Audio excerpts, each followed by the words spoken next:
I got the LeSabre here. We're looking to convert the front GXP calipers to ATS 4-piston Brembos. One thing I want to talk about is the brake lines first. So these lines are GXP specific that I have on here. To run the ATS Brembos, you actually need stock LeSabre brake lines. So you can see that the stock line doesn't go down as far. And this bend here is also a problem. The ATS calipers have a flat surface right about here that the brake line bolts to. Just about like that, except flat. This line's getting in the way, but it goes right about there, flat, right in the middle of the caliper. Step one is going to be kind of test fitting everything.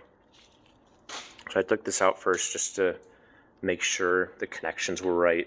Wanted to make sure this was the right connection, which it does look to be the case. Aside from the brake lines, you're going to need the calipers. These are $150 from GM, brand new. If you go to any like GM parts website, you can go to zzperformance.com, but they're the Cadillac ATS 4-piston Brembos. They come on most of the non-performance trim ATS models. They're probably going to be pretty easy to find in the junkyard pretty soon, maybe already. Then you got GXP, Bonneville GXP rotors. I think Grand Prix GXP might be the same, but the parts websites list them as different part numbers, so I'm not sure why.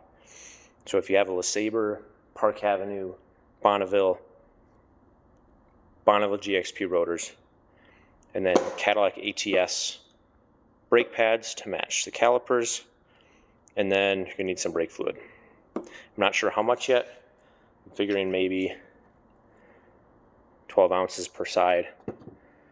Well, the first one will probably take more, and the second one won't take as much because we're not flushing the reservoir at that point. But we're going to see if 24 ounces is enough, but I do have more on hand if we do need it. So what you want to do when you start this project is you want to test fit your new calipers. Make sure they're fitting right. Make sure you have all the hardware you need to get things done. So here's some hints on the hardware. Almost all of these cars have caliper bracket to spindle bolts that'll work with the ATS calipers. So the bolts that thread in right here. However, the Bonneville GXP calipers actually have a smaller thread. The Bonneville GXP calipers have an M12 thread, while the base Bonnevilles, base LeSabres, base Park Avenues, they all use an M14 thread, which is the same as the ATS calipers. So if you have Bonneville GXP calipers, you need to get different caliper bolts to bolt these onto the spindle.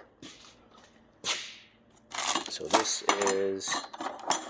is what the M14 bolts look like, and the stock Bonneville bolts are M12, which this is not a stock Bonneville GXP bolt. The stock Bonneville GXP bolts have a ring around the bolt right here at the base to center it inside the spindle, which is still M14.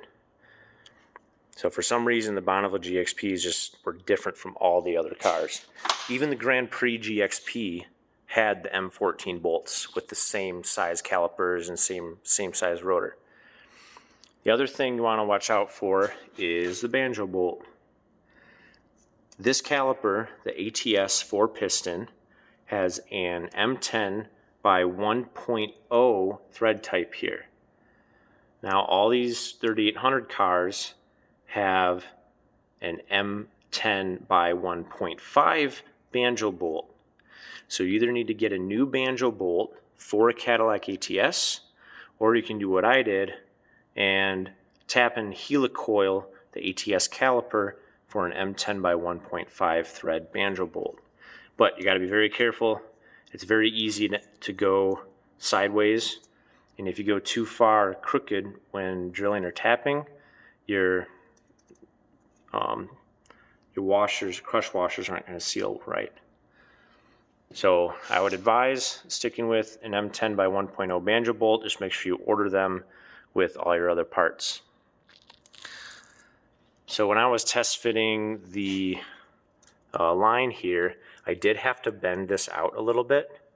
So when it was fully up against, when this was all straight, it wasn't quite reaching. You can see how that line is about stretched to its limit. So I did have to bend that out. I still got to make sure that it's not going to stretch the line too much when turning the wheel left, because that is going to move this farther away from here. Let's move that out of the way. So yeah, this is pretty tight here. We just got to make sure that when the wheel turns to the left, that it's not going to stretch it too far, because when this is farther out from the strut, it is going to put a little more tension up here. So once you confirm that everything fits right, then you can go ahead and open up the hydraulic system. Oh, one more thing to check. Sometimes the rotor gets a little bit too close to the caliper right here. You may need to get some real thin shims to shim the caliper out this way. So you basically stick those between the caliper and the spindle here, if you need it. So mine has a gap there, but not so much on this side. It's real tight. So I'm gonna run it a little bit and just see how it goes. I'm probably gonna end up sticking some shims in there, but it looks like it'll be fine for now. When you test fit it, make sure your rotor is pressed up against the hub good. You're not going to be able to get an accurate picture of that gap unless it's on here. Most lug nuts aren't going to be able to thread all the way on here. This is a 24 millimeter 12-point socket I just used to squish between the lug nut and the rotor. You could use a really big nut that doesn't touch the threads, or whatever you have handy. This is just what I had handy. So yeah, for test fitting, make sure your rotor's shoved good against the hub. So one more thing I forgot to mention. Chances are the wheels you want to use are not going to clear the calipers. As you can see here, I can't even slip my finger between there. And this is after adding a spacer. So this is, I believe, a 5/8 inch spacer. Looks like we have about 3/8 of an inch of clearance here. So I would get at least a 1/2 inch spacer if you're working with Bonneville GXP wheels. Anything else, you're going to want to test fit. Again, I guess I don't know what kind of advice I can give you to figure out exactly how thick you need. But yeah, you're definitely, I have not heard of a set of stock 3800 car wheels that clear these calipers without a spacer. These are 18-inch wheels. It looks like a lot of 17s might actually fit this, but you will need a spacer. When it comes time to open up the hydraulic system, what you want to do is slightly depress the brake pedal. You don't need a fancy depressor like this. You can stick a 2x4 between the seat and the brake pedal, however you want to do it. But the reason we do that is that actually blocks the passages in the master cylinder, so your fluid won't just continually drain out through the line. Now when you open the line, the fluid will just kind of stay in the line instead of just dripping out and gravity bleeding. Once we get both new calipers hooked up, then we'll take that brake pedal depressor out, gravity bleed it a little bit, and then we'll finish it off with some, you can use regular pumping bleeding, power bleeder. I got a vacuum bleeder, so that's the way I'll be going. But yeah, put in a brake pedal depressor of some sort. When you open up the system, it'll save you a whole lot of headaches. You don't want to run that cylinder dry, or you will end up having to get more air out of the system, which is not fun. So here I just took the GXP caliper off, disconnected the GXP brake line, connected up the new brake line. I took my time. I did not rush. I did not try to minimize the amount of brake fluid lost. It started dripping a little bit at the beginning and then it just stopped. I think it was just a little bit that came out of the old brake hose. You can see we got a couple drops here. None even went to the ground, and that's it. A few drops on the mount there, and nothing even ended up going to the ground. So yeah, depressing the brake pedal works. Now to clean up all this, best thing to use is water. Rinse it with water. Water will dissolve brake fluid immediately. So before you release your brake pedal depressor, you want to get as much of the fluid out of the reservoir as possible, especially if the fluid's very old. The flushing process will go much faster, and the fluid will start coming out clear much more quickly if you can get all the old fluid out of the reservoir. So I just did that, and now I'm filling it up.